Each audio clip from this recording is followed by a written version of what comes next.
Actress மியா ஜார்ஜ்க்கு ஃபேஸ்புக்குன்னு பார்த்தா இது வரைக்கும் 1 கோடி லைக்ஸ் கிடைச்சிருக்கான். இது ரொம்பவே மகிழ்ச்சியோட தன்னோட ஃபேஸ்புக்கில் பதிவிட்டிருக்காங்க.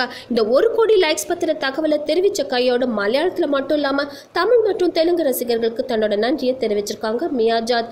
அது மட்டும் இல்லாமல் மலையாளத்தை பொறுத்த வரைக்கும் இதுக்கு முன்னாடி நஸ்ரியா தான் அதிகபட்சமாக 76 லட்சம் லைக்குகள் பெற்றிருந்தாங்க.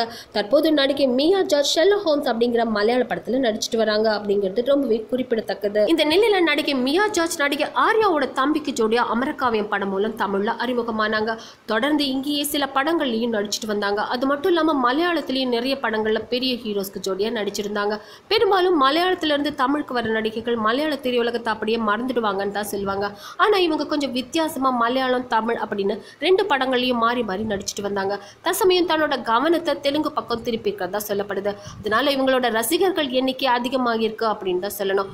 இந்த வீடியோ பத்தின உங்களோட கமெண்ட்ஸை மறக்காம சொல்லுங்க. கூடவே இந்த லைக் ஷேர் இதெல்லாம் பண்ணிட்டு ஞாபகமா நெட்டிவி ஒரு சேனலையும் சப்ஸ்கிரைப் பண்ணிடுங்க.